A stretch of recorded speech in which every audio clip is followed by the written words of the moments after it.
बिस्मिल्लाहिर्रहमानिर्रहीम। अस्सलाम वालेकुम।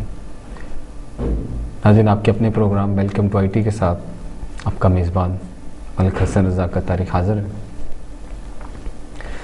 हज़रत अली रज़ी अल्लाह ताला अन्हु का इरशाद है, अगर किसी का ज़र्फ़ जानना चाहते हो तो उसको बहुत ज़्यादा इज़्ज़त दो, यानी उसका मकाम बढ़ाओ। अगर बहुत ज़्यादा इज़्ज़त हासिल करने के बाद वो बदले में आपको भी उतनी इज़्ज़त न मकाम देता है तो वह वाकई आला ज़र्फ़ है। और अगर वो खुदा बन जाता है अपने आप में, यानी मगरूर हो जाता है, तो समझ लेना चाहिए कि उसका ज़र्फ़ आला नहीं है। एक और जगह हज़रत अली इरशाद फरमाते हैं कि जो तुम्हारा दुश्मन है, जो तुम्हारे साथ बुरा करता है, उसके साथ अच्छा सलूक करो, कि यही सुन्नत रसूल सल्लल्लाहु अलैहि वसल्लम है और यही अहसन अमल है। कहने का मतलब ये है कि हुस्न अखलाक बहुत बड़ी दौलत है। आक़ाए दो जहां सल्लल्लाहु अलैहि वसल्लम की सुन्नत मुबारका भी है और इस्लाम के फैलने की एक बहुत बड़ी वजह भी। तो अल्लाह ताला हमको हुस्न अखलाक की दौलत अता फरमाए और आपस में बुग़्ज़ व कीना से महफूज फरमाए। आमीन। अपने प्रोग्राम की तरफ चलते हैं। हमारे पास कुछ सवालात मौजूद हैं जिन पर हम बात करेंगे। मोहम्मद जवाद फ़ारूकी साहब पूछते हैं कि मेरी इंटरनेट स्पीड बहुत कम है, इसकी क्या वजूहात हो सकती हैं। जवाब साहब, बात यह है कि इंटरनेट जब आप कनेक्टेड हैं तो इसमें कौन सा मीडियम आप यूज़ कर रहे हैं, सबसे पहले तो आपको ये बताना था। लेकिन खैर, अगर आप थ्रू डायल अप इंटरनेट के साथ कनेक्टेड हैं तो सबसे पहले कुछ चीज़ें इसमें काउंट करती हैं कि क्या आपके कंप्यूटर की स्पीड जो है, आपके कंप्यूटर की रैम, आपके कंप्यूटर की कॉन्फ़िगरेशन वो क्या है, आया वो इस कदर है कि वो हाई स्पीड को सपोर्ट कर सके। अगर आप कम कैपेसिटी का कंप्यूटर यूज़ कर रहे हैं तो उसमें स्पीड भी थोड़ी कम होगी। दूसरे नंबर पे काउंट करता है आपका अपना जो टेलीफोन लाइन है, वो आपका मॉडेम और आपका टेलीफोन लाइन। सबसे पहले आप मॉडेम कौन सा यूज़ कर रहे हैं, इस एक्सटर्नल या इंटरनल, और कितनी पावर का है।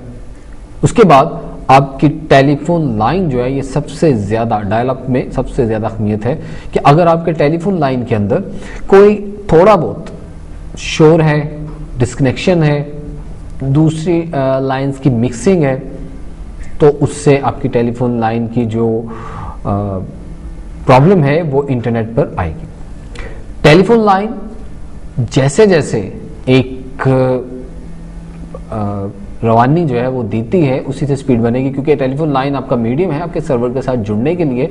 टेलीफोन लाइन ही वो मीडियम है जिससे डाटा आपके पास आना है। अगर इसके अंदर शोर होगा, डिस्टर्बेंस होगी, मिक्सिंग होगी, दूसरी कॉल्स की बार बार डिस्कनेक्शन होगा, तो जाहिर आपकी स्पीड वो कम होगी। और फिर काउंट करता है आपका ISP, इंटरनेट सर्विस प्रोवाइडर, कि वो किस लेवल की स्पीड आपको फ्राहम कर रहा है, आपका मॉडेम उसके साथ कितना मैच कर रहा है, आया आपके सर्वर में तो कोई प्रॉब्लम नहीं है, आया आपके अकाउंट में तो कोई प्रॉब्लम नहीं है, कहीं वो कुछ स्पेशल कॉन्फ़िगरेशन तो नहीं रखते जिसकी वजह से आपको अपने सिस्टम को जो है वो उसके साथ अटैच करने में प्रॉब्लम हो रही है, या आपका सिस्टम उस कदर स्पीड नहीं पकड़ रहा। ये तो हुआ अगर आप डायल अप से कनेक्टेड हैं। अगर आप केबल ऑपरेटर के ज़रिए से इंटरनेट यूज़ कर रहे हैं, यानी केबल नेट यूज़ कर रहे हैं, तो एक तो मैयर करेगा आपका सिस्टम, उसकी कॉन्फ़िगरेशन।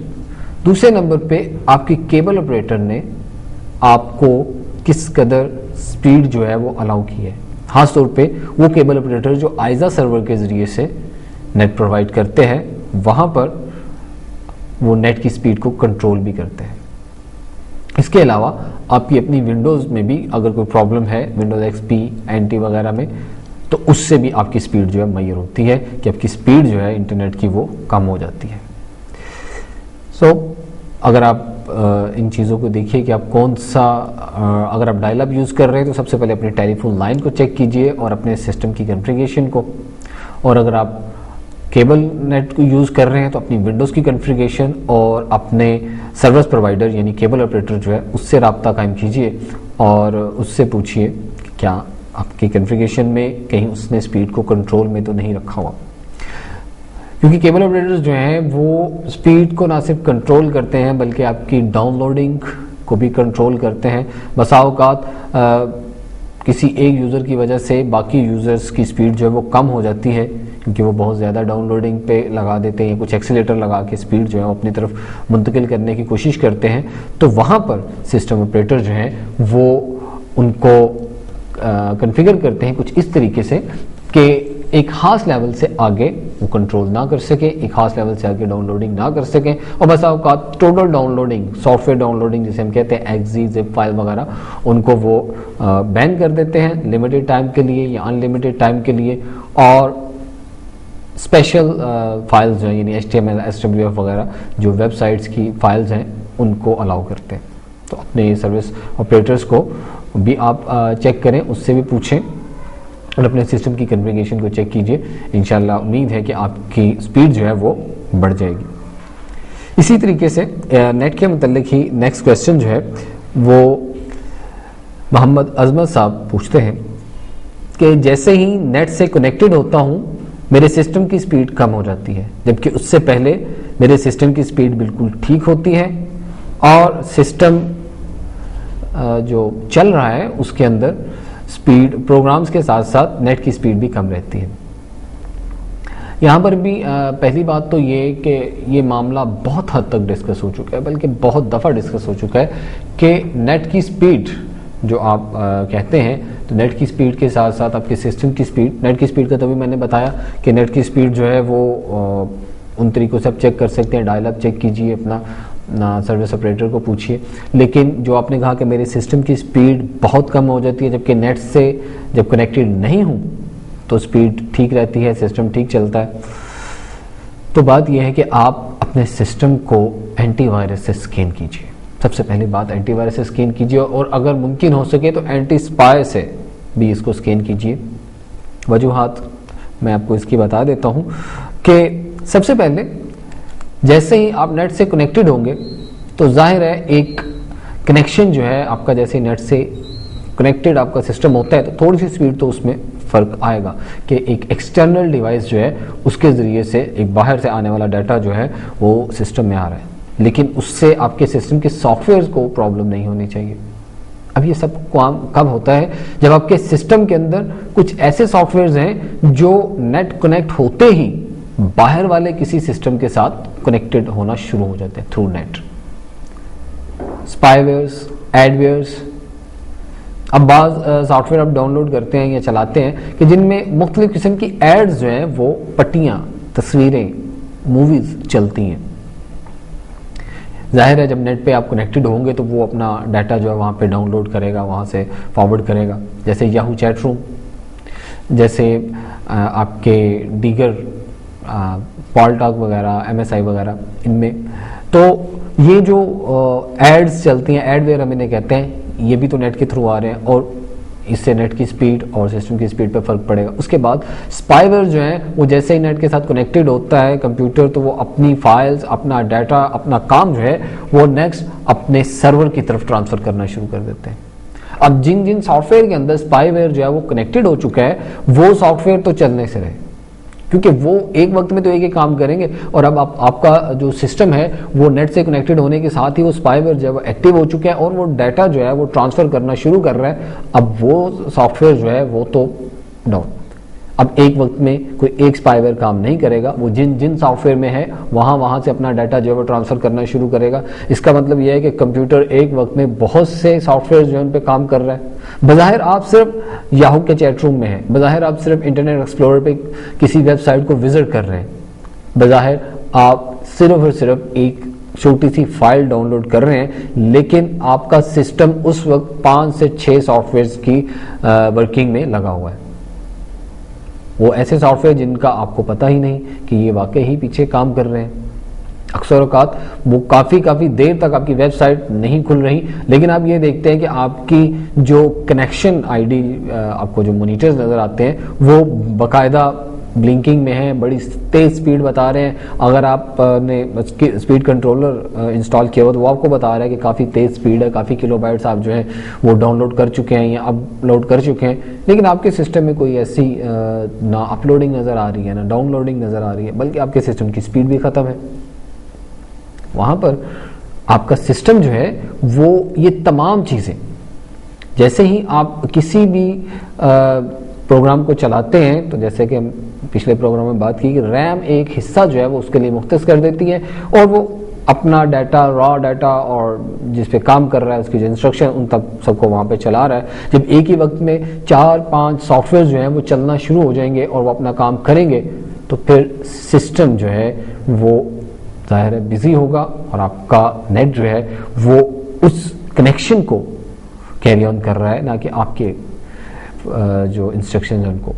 आप जिस वेबसाइट को ओपन करना चाहते हैं वो तो कनेक्शन से कनेक्ट होती है। आप देखते हैं कि आपके ब्राउज़र में कनेक्टिंग टू फला यानी www.yahoo.com, wmsn.com या समथिंग जो भी आप ओपन कर रहे हैं वहाँ पे कनेक्टिंग होने की कोशिश करती है, लेकिन कुछ देर के बाद वो ब्लैंक पेज जो आपके सामने दोबारा से आ जाता है और आपका कनेक्शन अपनी वेबसाइट के साथ नहीं हो पा रहा। लेकिन जो कनेक्शन पहले से उन स्पाईवेयर्स के अपने सर्वर्स के साथ हो चुके हैं डाटा को ट्रांसफर करने के, वो चल रहे हैं। जब तक वो अपना काम नहीं छोड़ेंगे तब तक आपका सिस्टम जो है वो स्पीड में नहीं आएगा। वो दोस्त जिनकी विंडोज जेन्युइन है, जिनकी असल विंडोज हैं, प्रोफेशनल्स, वो ये बात जानते हैं कि जैसे ही वो नेट के साथ कनेक्टेड होते हैं तो माइक्रोसॉफ्ट की वेबसाइट के साथ इंटरनेट जो है वो ऑटोमेटिकली हमें कनेक्ट करता है, हमें बताता है कि फला अपडेट्स इस वक्त आपकी विंडो के लिए मौजूद हैं, कि आप उन्हें डाउनलोड करना चाहते हैं या नहीं। अब ये क्योंकि माइक्रोसॉफ्ट का अपना एक निज़ाम है कि वो रजिस्टर्ड यूज़र को जो है वो अपलोडिंग और डाउनलोडिंग की कहते हैं कि आपके पास ये मज़ीद जो अप टू डेट्स हैं वो मौजूद हैं, मुख्तलिफ फाइलें हैं, आप इन्हें डाउनलोड कीजिए।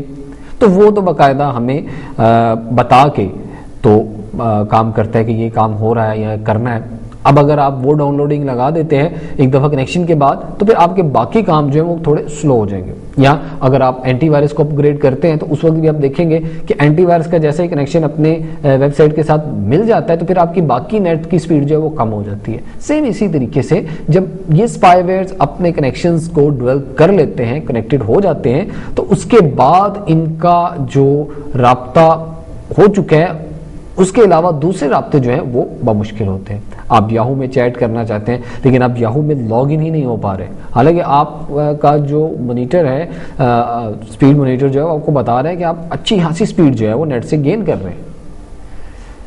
तो सबसे पहले अपने सिस्टम को एंटीवायरस और एंटी स्पाई से स्कैन कीजिए, इन को ख़त्म कीजिए और उसके बाद सिस्टम को रीस्टार्ट करके फिर से नेट से कनेक्ट हो और फिर देखिए इंशाल्लाह आपका सिस्टम जो है वो बेहतरीन स्पीड के साथ चलेगा। अगर विदाउट नेट वो ठीक चलता है तो नेट के साथ भी इंशाल्लाह ठीक चलेगा। एक नॉर्मल सी स्पीड में कमी जो है मिनिमम सी वो तो होगी, लेकिन जैसे आप कहते हैं कि सिस्टम थका थका सा महसूस होता है फला, तो वो चीज़ें जो हैं वो आपके स्पाई और एंटीवायरसेस जो है वो एंटी स्पाई वगैरह के साथ क्लियर होंगे। शफी महमूद साहब कहते हैं कि चैट रूम्स याहू के जो हैं वो ठीक तरह से काम नहीं कर रहे, जबकि मेरे दीगर दोस्त जो हैं वो चैट रूम्स में चैट करते हैं।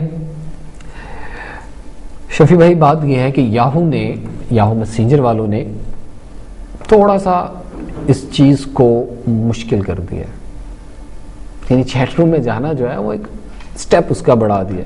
पहले हम याहू चैट रूम में जाने के लिए क्या करते थे कि चैट की विंडो में आए, वहां से अपने लिए चैट रूम सेट किया और जैसे ही वो कनेक्टेड हुए तो अब चैट रूम के अंदर कुछ ऐसे सॉफ्टवेयर आ चुके थे कि एक ही वक्त में एक यूजर बहुत से नामों के साथ या एक ही नाम के साथ एक तरतीब के साथ, जिसे हम अरे कहते हैं, यानी आप अगर शफी के नाम से तो Shafi 1, Shafi 2, Shafi 3 so on hundreds तक भी वो चले जाते थे। तो वो इतनी आईडीज बना के तो वो फौरन सारे के सारे एक ही दफ़ा में एंटर हो जाते थे।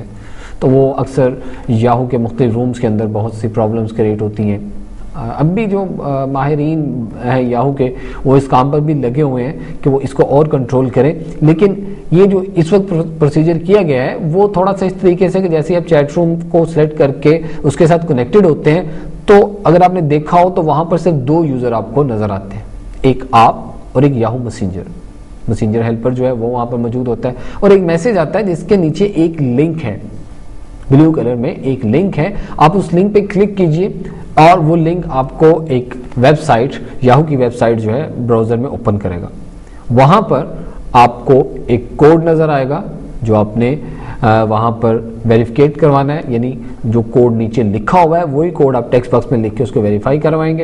यानी थोड़ा सा टाइम लगेगा, एक तो टाइम स्पेंडिंग है, दूसरा ये है कि जो यूजर है उसको एक करके, अगर वो एक से ज्यादा जो सॉफ्टवेयर पहले चल रहे थे कि जो एक से ज्यादा नामों से या एक से ज्यादा यूजर्स के तौर पर एक ही यूजर को एक चैट रूम में लेके जा रहे थे, तो उनके लिए अब मसला है कि वो एक ही वक्त में इतने ज्यादा कैसे जाएंगे, क्योंकि वो हर एक को अलग-अलग से पेज पे जाना होगा, हर एक को अलग-अलग से वहां पे लॉगिन होना होगा, वहां पे जाके वेरिफिकेशन करनी होगी और फिर वो इंसर्ट होंगे। तो ये छोटा सा प्रोसीजर उन्होंने बढ़ा दिया है, वेबसाइट्स पे जाके वहां पर आप वेरिफिकेशन करवाइए। वो वेरिफिकेशन होते ही जैसे ही आपकी वेबसाइट आपको बताती है कि आप वेरीफाई कर चुके हैं, तो उतनी देर तक आप याहू के उस मतलूबा चैट रूम में पहुंच चुके होते हैं। वहां के तमाम यूजर्स के साथ आप बात कर सकते हैं, वहां के जो मैसेजिंग है वो वहां पर चल चुकी है, वीसी वगैरह जो यानी वॉइस चैट जो है वो तब तक ऑन हो जाती है। यानी एक छोटा सा प्रोसीजर बढ़ाया गया है यूजर्स के लिए कि जो क्रिमिनल माइंडेड या एंजॉयमेंट के लिए so called Yahoo experts, so called Yahoo hackers जो हैं वो ये काम करते रहे हैं, और अब भी वो ज़रूर इसका कोई ना कोई हल निकाल रहे होंगे, बल्कि मे बी निकाल चुके हों, क्योंकि बूटिंग प्रोसेस जो है इस वक्त याहू वाले जो हैं वो इस वक्त बूटिंग प्रोसेस के मतलब जो है वो मुख्तलिफ तदबीरें कर रहे हैं कि अक्सर औकात बूट्स जो है वो यूज़ होते हैं। आपके क्वेश्चन का दूसरा हिस्सा जो था मैं उसी को डिस्कस कर रहा हूँ कि याहू बूट जो है वो क्या है। तो याहू बूट्स जो हैं, जो तफसील आपने मुझे बताई उसी तफसील को अगर मैं डिस्कस करूं तो आप चैट कर रहे हैं और यकदम आपकी स्क्रीन पर बहुत ज़्यादा मैसेजिंग जो है वो शुरू हो जाती है, और अननोन मैसेजेस जो है वो आपकी पूरी स्क्रीन को कवर करते हैं और इस हद तक करते हैं कि आपका सिस्टम जो है वो हैंग हो जाता है और आपको सिस्टम रीसेट करना पड़ता है। उसके बाद भी वो मैसेजिंग, जैसे आप नेट से कनेक्ट होते हैं तो फिर से वो मैसेज जो है वो आ रहे होते हैं या ऑफलाइन मैसेजेस के तौर पर आपको मिलते हैं। तो ये याहू बूट है जो मुख्तलिफ आईडीज जो है यकदम कनेक्टेड होती हैं, एक आईडी उनको टारगेट के तौर पे दे दी जाती है, वो उसके ऊपर ही जो है मुसलसल मैसेजिंग जो है वो करना शुरू कर देते हैं। अक्सर औकात चैट रूम्स के अंदर ये चैट वार के तौर पर इसको इस्तेमाल किया जाता है, और मुख्तलिफ किस्म के बूट्स अवेलेबल हैं जो सिस्टम में वायरसेस भी छोड़ जाते हैं बाज़ औक़ात, और बहुत से ऐसे हैं जो आपके सिस्टम को थोड़ी देर के लिए हैंग कर देंगे, कुछ ऐसे हैं जो आपको नेट से डिस्कनेक्ट कर दें, कुछ ऐसे हैं जो आपके सिस्टम को टोटली हैंग कर देंगे, आपको रिस्टार्ट ही होना पड़ेगा। अब ये मुख्तलिफ सॉफ्टवेयर जो है, तो इन्हीं सॉफ्टवेयर्स को हम बूट कहते हैं। और ये बूट का मतलब वैसे तो कंप्यूटर की जुबान में होता है किसी चीज़ को शुरू करना, जैसे सिस्टम का बूटअप होना। तो वो बूटिंग जो है ये आपको याहू के चैट रूम से बाहर निकालने के लिए भी हो सकती है, ये बूटिंग आपसे किसी किस्म की बदतमीजी का बदला लेने के लिए भी हो सकती है, या आप पर किसी किस्म की दहशत तारी करना भी हो सकता है। तो मैं यहाँ पर ये कहूँगा कि जैसे ही आप पर बूट का हमला होता है तो आप यानी अपने आप को हेल्पलेस फील करते हैं। इसके लिए आप याहू मैसेंजर की जो प्रॉपर्टीज़ हैं जिन्हें हम कॉन्फ़िगरेशन कहते हैं, वहाँ पे जाइए, वहाँ पर मैसेजेस के ऑप्शन के अंदर एक सिंपल सा मैं आपको हल बता रहा हूँ कि show messages in one window, वहाँ पर एक ऑप्शन होगा, एक ही विंडो के अंदर तमाम मैसेजेस को शो करो एज लिस्ट। जो मेरी लिस्ट में नहीं है उन लोगों को, यानी अननोन पर्सन जितने भी हैं उनके मैसेजेस मुझे ऑफलाइन मैसेजेस की तरह से एक ही विंडो के अंदर दिखाओ। इस तरह से बूटिंग करने वाले के जो मैसेजेस हैं वो आपकी पूरी स्क्रीन पर नहीं फैलेंगे, बल्कि एक ही स्क्रीन के अंदर, जैसे आपको ऑफलाइन मैसेजेस याहू के वसूल होते हैं, वैसे ही एक ही स्क्रीन के अंदर वो बहुत सारे मैसेजेस जो आते रहेंगे, और जैसे ही उसका बूट खत्म होगा आप इजीली सिर्फ उस विंडो को बंद करके काम कर सकते हैं। यानी आपको याहू से डिस्कनेक्ट भी नहीं होना पड़ेगा नॉर्मल बूट्स की हालत में, और आपकी स्क्रीन जो है वो भी ख़राब नहीं होगी, यानी जो काम आप कर रहे हैं वो आप उसमें रहेंगे। और जो बहुत हैवी बूट्स हैं जो आपको डिस्कनेक्ट कर सकते हैं, तो उनके लिए फिर एंटी बूटर सॉफ्टवेयर जो है वो भी मिलते हैं, नेट से डाउनलोड कर लीजिए, नेट पर या सीडीज़ अवेलेबल हैं याहू एसेसरीज़ की, उनसे तो आप उनको इंस्टॉल कर सकते हैं। या याहू क्लाइंट जो है वो आप यूज़ कर लीजिए, याहू डायरेक्ट यूज़ करने की बजाय, तो वो क्लाइंट में भी थोड़ी सी बचत जो है वो हो जाती है। नौरीन असलम गोहतपुर से ये एक क्वेश्चन इनका है कि जी डाउनलोड एक्सीलेटर्स क्या है और इनका फ़ायदा क्या है। नौरीन असलम साहबा बात यह है कि डाउनलोड एक्सीलेटर, पहले तो ये देखना पड़ेगा कि डाउनलोडिंग क्या है। अब जब नेट से कोई चीज़ हम अपने कंप्यूटर में उतारते हैं, कोई भी चीज़ नेट से आप उतारते हैं, चाहे वो वेबसाइट लेते हैं, चाहे आप कोई फाइल डाउनलोड कर रहे हैं, चाहे आप कोई गाना डाउनलोड कर रहे हैं, कोई सॉफ्टवेयर डाउनलोड कर रहे हैं, कोई डाटा है, कुछ भी है, जैसे हम वो अपने कंप्यूटर में नेट से अपने कंप्यूटर में लेके आ रहे हैं, डाउनलोड ऊपर से नीचे आप उतार रहे हैं, दैट इज डाउनलोडिंग। और जब अपने सिस्टम से हम कोई चीज़ नेट पे भेजते हैं तो अपलोडिंग है। अब डाउनलोड एक्सीलेटर्स, पहली बात तो ये है कि डाउनलोड एक्सीलेटर जाएंगे वो सॉफ्टवेयर हैं जो डाउनलोडिंग के काम आएंगे। डाउनलोडिंग तो हम विदाउट एक्सीलेटर भी करते हैं, तो डाउनलोड एक्सीलेटर का क्या काम। डाउनलोड एक्सीलेटर हमें कुछ फैसिलिटीज़ प्रोवाइड करता है। पहली बात तो ये कि ये डाउनलोडिंग की स्पीड को मैनेज करता है। आपको ये पता चलता रहता है कि किस कदर स्पीड आपको मिल चुकी है और किस कदर डाटा आप डाउनलोड कर चुके हैं और किस कदर डाटा बाकी है। इसके बाद डाउनलोड एक्सीलेटर दूसरे नंबर पे हमें जो सर्विस प्रोवाइड करता है वो ये है कि अगर आप किसी वजह से अपने सर्वर से डिस्कनेक्ट हो गए, जहां से आप फाइल डाउनलोड कर रहे हैं वहां से अगर आप अपने सर्वर से डिस्कनेक्टेड हो गए हैं, यानी फाइल का राब्ता डाउनलोड होते हुए टूट गया है, आप उस फाइल को जहां से वो ख़त्म हुई वहीं से आगे स्टार्ट कर सकते हैं, बशर्ते कि आपका सर्वर रिज्यूमिंग की फैसिलिटी आपको प्रोवाइड करता हो। यानी आप एक 10 GB या 20 GB की फाइल जो है वो डाउनलोड कर रहे हैं और आपकी टेलीफोन लाइन इल्ला माशाल्लाह जैसे अभी बात हुई कि थोड़ी सी प्रॉब्लम कर रही है और आप डिस्कनेक्टेड हो रहे हैं, बार बार डिस्कनेक्टेड हो रहे हैं, फाइल आपके लिए बहुत ज़रूरी है, तो फिर क्या किया जाए?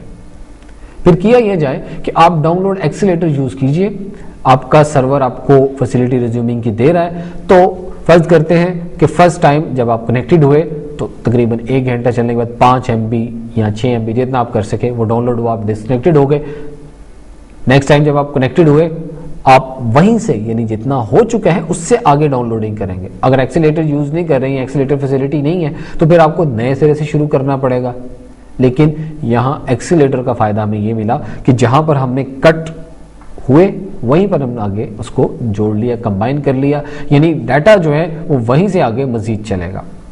खुदा ना फिर से अगर डिस्कनेक्ट होते हैं, कोई 1-2 MB जो आया है वो उसमें इजाफा हो गया, नेक्स्ट इसी तरीके से, या अगर खुदा ना हादसा आजकल लोड शेडिंग है, सिस्टम जो है वो शट डाउन हो जाता है, पावर फेलिंग की वजह से बंद हो जाता है, तो जहाँ तक हुई उससे नेक्स्ट जब कंप्यूटर ऑन करेंगे, नेट से कनेक्टेड होंगे, अपने सर्वर से कनेक्ट होइए, आगे मजीद चलिए। तो डाउनलोड एक्सीलेटर जो है वो हमें ये फैसिलिटी प्रोवाइड करता है। तो इस तरीके से आप इंटरनेट से अपनी फाइल थोड़े थोड़े हिस्से में बाई पार्ट्स भी जो है वो कर सकते हैं। नाज़रीन, ये तो सिलसिला चलता रहेगा। आइए एक छोटा सा ब्रेक लेते हैं, छोटे से ब्रेक के बाद मिलते हैं।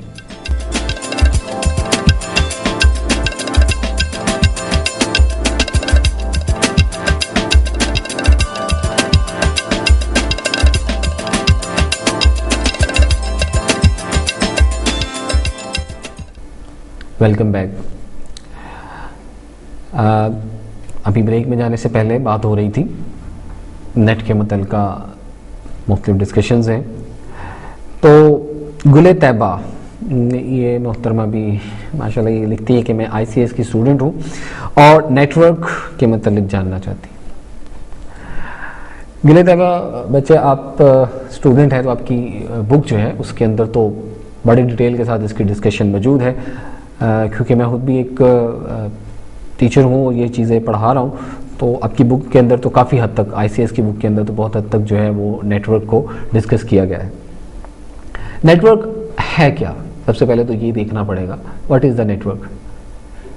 नेटवर्क दो अल्फाज का मजमूआ है। जब आप नेटवर्क की बात करते हैं तो इसका मतलब है मिल के काम करना। वर्क, काम, नेट, जाल, जाल की सूरत में काम करना, मिल के काम करना is known as network. Network की बहुत सी मिसालें हमारे पास हैं। टेलीफोन नेटवर्क बहुत बड़ा नेटवर्क है। इसके बाद हमारे पास कंप्यूटर में नेटवर्क्स का क्या मतलब है? कंप्यूटर नेटवर्क मीन बहुत से कंप्यूटर, यहाँ सिंपल पे आ जाइए तो दो या दो से ज्यादा कंप्यूटर जब किसी मीडियम के जरिए से मिलकर काम करते हैं तो उसे हम नेटवर्क कहते हैं। नेटवर्क की मुख्तलिफ इकसाम है, लेकिन यहाँ पर उनको तो मैं डिस्कस नहीं करूँगा, टिपोलॉजीज के हिसाब से हैं या दूसरी तरीके से। यहाँ पर जो हम इस वक्त देखेंगे, सबसे पहले ये कि नेटवर्क के लिए क्या क्या चीज़ें ज़रूरी हैं, नेटवर्क कैसे काम करता है। नेटवर्क के अंदर कुछ ऐसी फैसिलिटीज़ हैं जिसकी वजह से हम नेटवर्क को यहाँ पर यूज़ करते हैं, फ़ायदा लेते हैं नेटवर्क का। जब आप एक ही वक्त में एक से ज़्यादा कंप्यूटर्स को आपस में अटैच कर देते हैं तो आप उन कंप्यूटर्स के डाटा को एक दूसरे के साथ शेयर कर सकते हैं। लेट्स सपोज हमारे पास 3 कंप्यूटर हैं, हम उनको किसी भी किस्म की नेटवर्किंग से आपस में मिला देते हैं। सिंपली हम कहते हैं जी थ्रू हब हम इन 3 कंप्यूटर्स को आपस में मिला देते हैं। हम इन तीनों कंप्यूटर्स के डाटा शेयर करते हैं। यहाँ पर शेयरिंग की फैसिलिटी नेटवर्क के अंदर मौजूद होती है। Simple file and printer sharing में हम अपनी मुख्तलिफ फोल्डर्स को या मुख्तलिफ ड्राइव्स को शेयर कर देते हैं। तो ए कंप्यूटर बी से डाटा ले सकता है, बी कंप्यूटर ए से ले सकता है, इसी तरीके से A with C and B with C, यानी तीनों कंप्यूटर एक दूसरे के साथ डाटा को शेयर कर सकते हैं। मतलब एक कंप्यूटर पे मैं इस वक्त यहाँ पर काम कर रहा हूँ, तो अगर ये नेटवर्क से कनेक्टेड है और मैं अपना डाटा शेयर कर रहा हूँ तो हमारे एडिटिंग रूम में या हमारे रिकॉर्डिंग रूम में जो हमारे दोस्त कंप्यूटर यूज़ कर रहे हैं, अगर मेरा सिस्टम उनके साथ कनेक्टेड है तो जो काम मैं यहाँ पर कर रहा हूँ और उसको शेयर कर रहा हूँ तो वो उसको यहाँ से इजीली उठा सकते हैं, वहाँ पर इस पर काम कर सकते हैं थ्रू नेटवर्क केबल जो है हब दरमियान में एक जॉइंटिंग क्लिप के तौर पे काम कर रही है और वो सारा काम जो है वो आगे यहाँ से ट्रांसफ़र हो रहा है। इसका एक तो ये फायदा हुआ कि जो काम यहाँ से मैं कर रहा हूँ मुझे यहाँ से दूसरी तरफ लेके जाने के लिए किसी एक्स्ट्रा मीडियम की जरूरत नहीं पड़ी, यानी सीडी पे राइट नहीं करना पड़ा, मुझे फ्लैश ड्राइव पे कॉपी नहीं करना पड़ा या मुझे फ्लॉपी पे नहीं लेके जाना पड़ा, इसकी डिस्क नहीं उतारनी पड़ी, बल्कि एक वायर के जरिए से यहीं से वो जो है एक्सेस हो जाएगा। पहली बात तो ये कि डाटा एक्सेसिंग जो है वो आसान हो गई। सेकेंडली हम मुख्तलिफ डिवाइसेस जो है उनको शेयर कर सकते हैं। अब मैं जैसे कि अभी बात कर रहा था कि 3 सिस्टम जो है हमने कनेक्टेड किए हुए हैं, तो तीनों सिस्टम्स आपस में डाटा शेयर कर रहे हैं। इसी तरीके से अगर आप एक सिस्टम को नेटवर्क का हेड या सर्वर बना देते हैं और वो इंटरनेट के साथ कनेक्टेड हो जाता है, एक वक्त में हम 3 कंप्यूटर्स को आपस में जोड़कर चला रहे हैं जिनमें से एक सिस्टम जो है वो नेटवर्क में से इंटरनेट के साथ कनेक्टेड है, टेलीफोन लाइन के जरिए से या DSL के जरिए से या किसी भी जरिए से इंटरनेट से कनेक्टेड है। तो बाकी तमाम सिस्टम जो क्लाइंट्स हैं आप उनमें अगर इंटरनेट शेयर कर देते हैं, इंटरनेट शेयरिंग आप करते हैं, तो वो तीनों सिस्टम्स यानी सर्वर भी और उसके साथ जो 2 क्लाइंट्स हैं वो भी इजीली उसी एक कनेक्शन को यूज करते हुए इंटरनेट से कनेक्टेड है। जो इंटरनेट केबल नेटवर्क जो हमारे चल रहे हैं उनकी यही बुनियाद है कि वो एक नेटवर्क तैयार करते हैं through the wires, through the hubs, और इनके साथ वो नेटवर्क शेयरिंग जो है वो करते हैं। गो कि उसके अंदर जब आप एक बड़े नेटवर्क में आते हैं तो कुछ लवाजमात बढ़ जाते हैं, आपको एक सर्वर इंस्टॉल करना पड़ता है, आपको उसके लिए मज़ीद पॉलिसीज तैयार करनी पड़ती हैं। लेकिन अगर सिंपली आप 2 या 3 कंप्यूटर्स को आपस में अटैच करते हैं तो नॉर्मल सी कन्फिगरेशन के बाद आप इंटरनेट शेयर करते हैं और आप इसको यूज़ करते हैं। आप इंटरनेट कैफ़ेज़ में देख लीजिए, वहाँ पर नेटवर्किंग है, जो कैफ़े का ऑनर है उसके पास जो कंप्यूटर जो नेट के साथ कनेक्टेड है वो सर्वर है और उसी के थ्रू आपके पास जितने आगे नेटवर्क केबन बने हुए हैं वो 10 हैं, 5 हैं, 4 हैं, जितने भी हैं उन सबको वो नेटवर्क सप्लाई कर रहा है और इंटरनेट की फैसिलिटी दे रहा है। अब यहाँ पर दूसरी चीज़ ये होगी कि आप अपना नेटवर्क जो है उसके अंदर स्पीड भी शेयर कर रहे हैं। थर्डली आपके एक सिस्टम के साथ प्रिंटर यूज है, प्रिंटर जो है वो इस्तेमाल हो रहा है। मैं यहाँ पर बैठा जो काम कर रहा हूँ, मुझे अगर किसी डाटा का प्रिंट चाहिए तो मैं यहाँ से अपने नेटवर्क प्रिंटर को प्रिंटिंग की कमांड दूंगा, वो वहाँ पर जहाँ पर भी मेरा प्रिंटर मौजूद है, वो सिस्टम ए के साथ लगा है या बी के साथ लगा है, वहाँ से वो उसकी प्रिंटिंग करना शुरू कर देगा। मैंने मॉडेम को शेयर किया, ए सिस्टम पे लगा हुआ मॉडेम मैं यहाँ पर शेयर कर रहा हूँ, वहाँ पर वो कनेक्टेड है, उससे मिलने वाली स्पीड मैं यहाँ पर यूज़ कर रहा हूँ। मैं ए सिस्टम पे लगा हुआ प्रिंटर यहाँ पर बैठ के डाटा उसको प्रिंट करने के लिए प्रोवाइड कर रहा हूँ, वो यहाँ पर उसको प्रिंट कर रहा है। यानी मेरी क्वालिटीज़ जो हैं वो मेरे सिस्टम के साथ नहीं है, मेरा जो एसेसरीज है मेरे सिस्टम के साथ नहीं लगी, बल्कि एक नेटवर्क के साथ अटैच है, नेटवर्क प्रिंटर के तौर पर वो काम कर रहा है। मैं यहाँ से उसको डाटा प्रोवाइड करता हूँ, वो वहाँ पर उसको प्रिंट करता है। इसी तरीके से मेरे सिस्टम पे मौजूद सीडी राइटर पर आप अगर इसको मैं शेयर कर देता हूं तो मेरे दीगर साथी जो है वो वहां से इस पर सीडी राइट कर सकते हैं। यूएसबी मैं यहाँ पे लगा देता हूँ, यूएसबी ड्राइव, ट्रैवलिंग ड्राइव जो है, और इसको शेयर कर देता हूँ तो तमाम यूज़र जो मेरे नेटवर्क के साथ कनेक्टेड हैं वो उसको हासिल कर सकते हैं। जो मेरे दोस्त नेट केबल यूज़ करते हैं वो इस चीज़ से अच्छी तरह से वाकफ़ होंगे कि मुख्तलिफ दोस्त जो हैं वो अपने डाटाज जो हैं वो नेटवर्क पर शेयर कर देते हैं। मसलन कुछ दोस्त गाने शेयर कर देते हैं, कोई दोस्त अच्छा सॉफ्टवेयर मिलता है वो अपने दोस्तों को बोलते हैं जी मेरे पास सॉफ्टवेयर है लेकिन ड्राइव नहीं है, तो चलें आप नेटवर्क से उठा लीजिएगा, मैं उसको शेयर कर दूंगा। कुछ लोग पॉलिसीज़ बना देते हैं जी फला पासवर्ड है, जब तक ये नहीं दोगे वो फोल्डर नहीं ओपन होगा। यानी नेटवर्क के अंदर सिक्योरिटीज़ भी मौजूद है, नेटवर्क शेयरिंग भी है। नेटवर्क के फ़ायदे जो हैं वो इस हद तक हम लोग हासिल कर सकते हैं कि लोकल वेबसाइट्स भी चलती हैं। केबल वाले जो दोस्त हैं वो जानते हैं, खासतौर पर केबल ऑपरेटर्स जो हैं वो एक छोटी सी वेबसाइट अपनी जो है वो बना देते हैं जिसके अंदर वो मुख्तलिफ किस्म के सॉफ्टवेयर छोड़ रख देते हैं और मुख्तलिफ किस्म के डाटाज जो हैं वो रख छोड़ते हैं। मुख्तलिफ क्वालिटीज़, अब ये डिपेंड करता है हमारे ऑपरेटर्स पर या हमारे यूज़र्स पर कि वो उसमें क्या क्या देख रहे हैं, क्या क्या रख रहे हैं। लेकिन आप अपने सिस्टम से आपका जो वो वेबसाइट है उसके लिए आपको नेटवर्क से कनेक्ट होने की जरूरत नहीं, वो आपको एक एड्रेस देते हैं जी फलां एड्रेस में आप जैसे ही अपने ब्राउज़र में एंटर होंगे आपके सामने एक वेबसाइट ओपन हो जाएगी। फर्ज करते हैं कि आपका सर्वर जो है नेटवर्क का वो नेट से कनेक्टेड नहीं है, फिर क्या होगा? क्या फिर भी वो वेबसाइट ओपन होगी? बिल्कुल होगी। उसकी वजह यह है कि वो सर्वर के लोकल ड्राइव पे मौजूद है। जो आपको एड्रेस दिया गया वो असल में आपके सर्वर का आईपी एड्रेस था, जो सर्वर का आईपी एड्रेस था उसके अंदर वो काम किया गया। लिहाजा नेटवर्क जो है वो मुख्तलिफ फैसिलिटीज फ्राहम करता है। हमारे पास जो नेटवर्क्स काम करते हैं उनमें सबसे बड़ा नेटवर्क तो हमारा इंटरनेट है। इंटरनेट यानी इंटरनेशनल नेटवर्क। अब इसमें मुख्तलिफ मीडियम्स है, जैसे मैं बात कर रहा था कि नेटवर्क कंप्यूटर्स को आपस में जोड़ने का नाम है, आपस में जुड़ के काम करने का नाम है, तो उसको जोड़ने के लिए मुख्तलिफ मीडियम्स इस्तेमाल होते हैं। वायर्स, नेटवर्क वायर्स जिन्हें हम कहते हैं, cables, wireless, optical cables, satellite, telephone lines. अब जब हम एक सिंपल नॉर्मल कंप्यूटर जैसे पीसी कहते हैं, पर्सनल कंप्यूटर, जब इसको हम इंटरनेट के साथ जोड़ते हैं तो ये भी नेटवर्क का हिस्सा बन गया, लेकिन थ्रू टेलीफोन लाइन।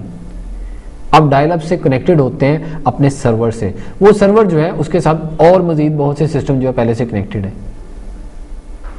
उसके बाद वो सर्वर थ्रू सैटेलाइट एक बड़े नेटवर्क से कनेक्टेड है और ओवरऑल वर्ल्ड वाइड आप अपने सिस्टम को कनेक्ट करते हैं। यानी एक पीसी जो है वो जब इंटरनेट से कनेक्ट होता है तो इंटरनेशनल नेटवर्क का हिस्सा बन जाता है। आप वहां से डाटा ले रहे हैं, वहां पर डाटा दे रहे हैं, यही काम आप लोकल नेटवर्क पे करते हैं।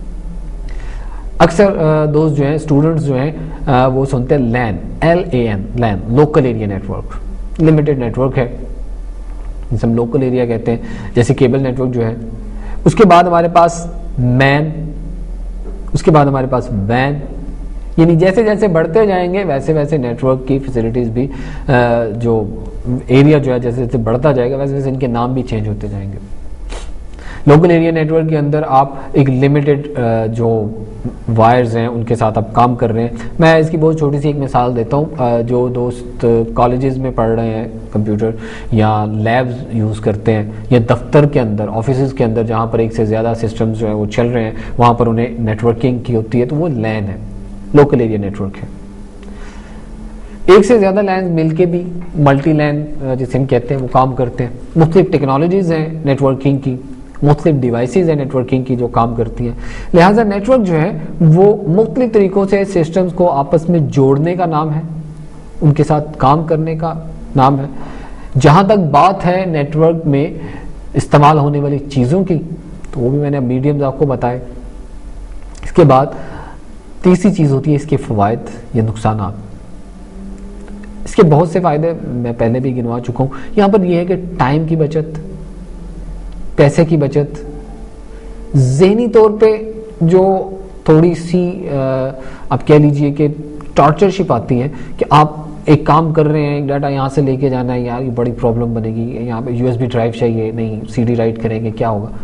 नेटवर्क से कनेक्टेड है, वायर थ्रू आप अपने जो काम है वो कर रहे हैं। एक लैन कार्ड चाहिए, अक्सर सिस्टम्स के अंदर बिल्ट इन है, और जहाँ पे बिल्ट इन नहीं है वहाँ पर लैन कार्ड जो है वो इंस्टॉल किया जाता है, यानी वहाँ पर उसको प्लग इन किया जाता है, और वो लैन कार्ड जो है वही एक मीडियम है एक कंप्यूटर को दूसरे कंप्यूटर के साथ मिलाने का। अगर आप लैन कार्ड के थ्रू जा रहे हैं तो, और अगर आप बड़े मीडियम पे हैं तो आपको मोडेम चाहिए, यानी इंटरनेट पे जाने के लिए मोडेम चाहिए। मोडेम का या लैन कार्ड का असल में काम एक ही है। इनका काम ये है कि आपके जो डेटाज हैं इनको इनकोड और डिकोड करना। अभी आज ही मैं इस बात पर, यानी कार्ड्स का जो काम है इनकोड करना डिकोड करना, अपनी क्लास में इसको डिस्कस हम कर रहे थे कि हम जब किसी किस्म का डाटा जो है वो कंप्यूटर से ट्रांसफर करते हैं तो कंप्यूटर तो डिजिटल डाटा पे काम कर रहा है, लेकिन जब वो किसी केबल में जाता है, जैसे नेटवर्क केबल में जा रहा है या इंटरनेट केबल में जा रहा है या वो टेलीफोन के थ्रू जा रहा है, तो अब वो डाटा डिजिटली नहीं जा रहा, उसको डिकोड के इनकोड किया जाता है, कोड्स में कन्वर्ट किया जाता है ताकि वो इजीली वहां पर चल सके। अब टेलीफोन लाइन के ऊपर जो डाटा है वो वॉइस में कन्वर्ट होके जाएगा। जो केबल्स हैं, फाइबर केबल्स हैं, उनमें उनके मीडियम के मुताबिक जाएगा। अब डाटा जो है वो लैन कार्ड या मोडेम जो है वो कन्वर्ट कर रहा है और इसको आगे ट्रांसफर कर रहा है उस वायर के थ्रू। ये वायर्स जब वापस हमारे कंप्यूटर के साथ अटैच होती हैं सेंडर से, यानी डाटा भेजने वाले से, जब वो रिसीवर पर पहुंचती हैं, वो मीडियम जो है उसको डिकोड करता है, डिकोड करके उसको वापस डिजिटल फॉर्म में कन्वर्ट कर रहा है।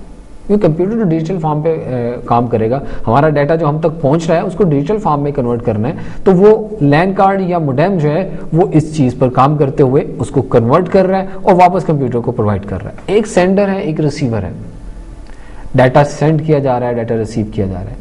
दरमियान में मीडियम है, मीडियम जो है वो डाटा को उस फॉर्म में नहीं लेके जा रहा जिस फॉर्म में सेंडर ने भेजा है या जिस फॉर्म में रिसीवर इसको हासिल करेगा। दरमियान में एक प्रोसीजर जो है वो मोडेम या लैन कार्ड जो है वो परफॉर्म कर रहा है कि वो उस डाटा को इनकोड और डिकोड कर रहा है, यानी उसको ट्रांसलेट कर रहा है कंप्यूटर की जुबान में। एक मीडियम जो है वो कंप्यूटर की जुबान से ट्रांसलेट कर रहा है मीडियम के लिए कि जिस मीडियम में फ्लूइडली जा सके, टेलीफोन लाइन में जा सके या डाटा केबल में जा सके, जो केबल आपकी नेटवर्क केबल जो है उसमें जो चल रही है। उसके बाद जो रिसीवर कंप्यूटर है या रिसीवर मशीन जो है उसका मोडेम या उसका लैन कार्ड जो है वो आपके उस डाटा को जो उस मीडियम से, टेलीफोन लाइन से, आपके नेटवर्क डाटा केबल से जो मीडियम आ रहा है इस वक्त डाटा का, उसको कन्वर्ट करे डिजिटल फॉर्म में ताकि आपका रिसीवर कंप्यूटर उसको आपकी तरफ शो कर सके। दो चीजें कनेक्ट करता है लेकिन उनको मुख्तलिफ फॉर्म में। डाटा जब कंप्यूटर से निकलेगा तो उस वक्त वो डिजिटल होगा, लेकिन जैसे ही वो निकल के केबल की तरफ जा रहा है तो एक दरमियान में कार्ड जो है वो नेटवर्क कार्ड है या मोडेम है, वो उसको कन्वर्ट कर देगा, ट्रांसफर कर देगा उस मीडियम में जो मीडियम उस वायर के अंदर या उस तरीकेकार के ऊपर इजीली जा सके। इसी तरीके से ये तो मीडियम है बराह रास्त। एक दूसरा मीडियम भी है जिसे हम कहते हैं वायरलेस, यानी डाटा जो है वो थ्रू वायर्स नहीं जा रहा बल्कि वायरलेस, विदाउट वायर्स जा रहा है। नेटवर्किंग की गई, वायरलेस नेटवर्किंग कार्ड यूज किया गया, उसके साथ आपको एक रिसीवर मिलता है, एक रिसीवर आपके सिस्टम के साथ है। वो आप जब डाटा सेंड करते हैं तो डाटा जो है वो उसी वक्त हवा में एक लिमिटेड एरिया के अंदर काम कर रहे हैं। आप मसलन हम दो कमरों के दरमियान में नेटवर्क करते हैं, लेकिन यहाँ पर इतना हम ये नहीं चाहते कि वायर्स केबल्स का इतना मसला हो, और हमारे पास 8-10 कंप्यूटर हम सबको कनेक्टेड करना चाहते हैं। 8-10 कंप्यूटर होंगे तो उतनी वायर्स भी बढ़ेंगी। मीडियम थोड़ा सा महंगा है वायरलेस नेटवर्किंग का, लेकिन जैसे ही आप उसको कनेक्ट करते हैं तो अब आपका डाटा जो है वो थ्रू कह लीजिए कि एयर जो है वो जा रहा है, लहरों की सूरत में निकल रहा है। अब जो हमारा नेटवर्किंग के आलात हैं, यानी वो जो वायरलेस नेटवर्किंग के मोडेम्स हैं, वायरलेस नेटवर्किंग की डिवाइसेस हैं, वो आपके डाटा को उस मीडियम में कन्वर्ट करेंगे कि जो मीडियम वायरलेस नेटवर्किंग में आपके डाटा को कन्वर्ट कर रहा है, पहले उस फॉर्म में जो फॉर्म हवा के जरिए आपके दूसरे कंप्यूटर के रिसीवर तक पहुंचे, और फिर वो रिसीवर जो है वो उसको कन्वर्ट कर रहा है वापस आपके डाटा में, जो आप स्क्रीन पर देखना चाहते हैं, जो आप डिस्प्ले में महफूज करना चाहते हैं। अब सैटेलाइट के जरिए से हम जब इंटरनेट से कनेक्टेड होते हैं, जाहिर है हम तो सर्वर से कनेक्टेड है, सर्वर जो है वो आगे अपने मेन सर्वर से कनेक्टेड है, और उसके बाद वो सैटेलाइट से ओवर द वर्ल्ड। लेकिन जब सैटेलाइट पे हम जाते हैं, एक राब्ता कायम करते हैं, तो वहां पर तो कोई मीडियम नहीं है, बज़ाहिर तो हमारा कोई मीडियम नजर नहीं आ रहा। तो जब हमारा रिसीवर अपना मतलूबा डाटा रिसीव करता है तो वो कैसे करता है? तो यही डिकोडर और इनकोडर जो हैं, यही दो आलात ऐसे हैं, यही दो सिचुएशंस ऐसी हैं कि जो इनको मुख्तलिफ मीडियम्स में चेंज करके दूसरे जो रिसीवर है या सेंडर है उसकी तरफ इसको प्रोवाइड करते हैं, ताकि डाटा जो है वो या सेंड हो सके या रिसीव हो सके। अब एक बंदे को हमारे अल्फाज की समझ ही नहीं आ रही, तो उससे काम कैसे लेंगे? तो ज़ाहिर है कोई ऐसा बंदा दरमियान में बैठाएंगे जो हमारी बात को उसको समझा सके, ताकि हमें प्रॉपरली काम उससे जो लेना है वो ले सके, और उसको जो हमसे चाहिए वो उसको मिल सके। जो काम हमने देखा था कि लैंग्वेज प्रोसेस में, अगर पिछले जो प्रोग्राम से हमारे वो आपके जहन में हो, तो हमने एक प्रोग्राम में प्रोग्रामिंग लैंग्वेजेस को डिस्कस किया था। तो वहां पर हमने कहा था कि कुछ प्रोग्राम सिस्टम सॉफ्टवेयर होते हैं कि जो लैंग्वेज में लिखे गए प्रोग्राम को कंप्यूटर की लैंग्वेज में यानी मशीन लैंग्वेज में कन्वर्ट करते हैं, जिन्हें हम ट्रांसलेटर कहते हैं। तो ये जो हमारे डिवाइसेस हैं, ये ट्रांसलेटर का काम करती हैं कि ये हमसे डाटा जो यानी मेरे सेंडर से जो डाटा सेंड किया जा रहा है, ये इसको सेंडर को आगे रिसीविंग की तरफ प्रोवाइड कर रिसीवर की तरफ प्रोवाइड करने के लिए क्या कर रहे हैं, ये इनको कन्वर्ट कर रहे हैं। कन्वर्टिंग जो है वो कैसे?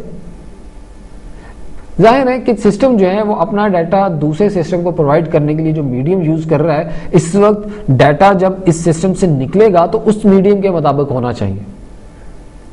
मैं जब यहां से डाटा ट्रांसफर करूं, अगर वो केबल के थ्रू है तो वो केबल के साथ कंपेटेबल होना चाहिए, अगर वो टेलीफोन लाइन के साथ है तो टेलीफोन लाइन जैसा होना चाहिए। तो वो आलात जो हमने अटैच किए हैं नेटवर्किंग के लिए, वो इसी काम के लिए हैं कि जो कंपेटेबल वायर्स या जो डिवाइसेस हमने लगाई हैं वो उनसे कंपेटेबल करके हमारे डाटा को ट्रांसफर करें। उसके बाद रिसीविंग के लिए भी हमारा जो मीडियम है, जो डाटा लेके आ रहा है, उसके अंदर जिस किस्म का डाटा आ रहा है, जिस फॉर्म में आ रहा है, वॉइस फॉर्म में आ रहा है या जैसे भी, तो उसको उसी फॉर्म से वापस डिजिटल फॉर्म में कन्वर्ट करना भी उसी एक डिवाइस का काम है, मोडेम का, लैन कार्ड वगैरह का। तो इस तरीके से नेटवर्किंग जो है वो हमें मुख्तलिफ काम भी प्रोवाइड कर रही है, नेटवर्किंग जो है वो हमें मुख्तलिफ फैसिलिटीज़ जो है वो प्रोवाइड कर रही है। लेकिन इसके अंदर सिक्योरिटी रिस्क, जो कि इन्होंने एक चीज़ पूछी थी गुले तैयबा ने, कि सिक्योरिटी रिस्क जो है वो भी तो इसमें है। सिक्योरिटी रिस्क के लिए आप फायरवॉल इंस्टॉल कर लीजिए, अक्सर नेटवर्किंग के अंदर होता है। आप अपने सिस्टम को पासवर्ड प्रोटेक्टेड कीजिए, आप अपना डाटा शेयर ना कीजिए। इसकी जो आप कहते हैं कि जी मुख्तलिफ फायरवॉल्स के अंदर मुख्तलिफ ऑप्शंस होती हैं पासवर्ड प्रोटेक्शन की, आप उनको यूज़ कीजिए, और जहां तक हो सके अपने सिस्टम को अनऑथोराइज एक्सेस से बचाइए। क्योंकि हो सकता है कि आपके सिस्टम पर कोई दूसरा बंदा काम कर रहा है और वो उस मौके से फ़ायदा उठाते हुए आपके किसी फोल्डर को, किसी एक डिवाइस को सीक्रेटली वो शो कर देता है एज शेयर डिवाइस, और वो नेटवर्क पे जाके उसको हासिल कर सकता है। रजिस्ट्री में थोड़ी बहुत चेंजिंग करने से वो जो शेयरिंग के सिंबल्स हैं, जो आप जो नेटवर्किंग पे काम करने वाले दोस्त हैं या जो स्टूडेंट्स हैं वो जानते हैं कि जब किसी फाइल को या किसी डाटा को शेयर किया जाता है तो उसके नीचे एक हाथ सा माइक्रोसॉफ्ट एक्सपी में और एंटी वगैरह में एक छोटा सा आइकन जो है वो बढ़ जाता है कि सिंपल फोल्डर की बजाय उस फोल्डर का आइकन जो वो चेंज हो जाता है, उसके नीचे एक हाथ सा ब्लू कलर का जो आ जाता है। तो अगर आप रजिस्ट्री चेंजिंग कर सकते हैं, रजिस्ट्री में माहिर है, तो वो एक छोटी सी कमांड लगाने से वो भी खत्म हो गया। तो आप बिल्कुल नहीं देख सकेंगे कि आया वाकई आपका सिस्टम जो है उसके अंदर ये शेयरिंग हुई है कि नहीं। तो आपको नेटवर्क पे अपने नेटवर्क प्रोसेस में देखना पड़ेगा क्या है ये। तो इसलिए अनऑथोराइज पर्सन्स से अपने सिस्टम को चाहिए, अपने फायरवॉल जो है वो लगाइए, अपने सिस्टम को पासवर्ड प्रोटेक्टेड रखिए, और इन्हीं कुछ छोटी छोटी टिप्स के साथ आप नॉर्मल नेटवर्क के ऊपर अपने सिस्टम को, खासतौर पे जो लोकल एरिया नेटवर्क यानी नेट पे यूज़ करने के लिए नेट केबल यूज़ करते हैं उनके लिए, तो वो अपने डाटा को बचा सकते हैं। उसके बाद बहुत से लोग जो हैं वो मुख्तलिफ़ किस्म के हैकर और क्रैकर टाइप काम करने के लिए नेटवर्क को यूज़ करते हैं। यहाँ पर सबसे पहले वो कह लीजिए कि एक्सपेरिमेंट करते हैं आईपी एड्रेसेस वगैरह के साथ, सो ऑन, मुख्तलिफ सॉफ्टवेयर्स हैं, रिमोट वगैरह के साथ। तो उनके लिए यही चीज़ें जो हैं, यही फायरवॉल जो है वो रुकावट बनेंगी।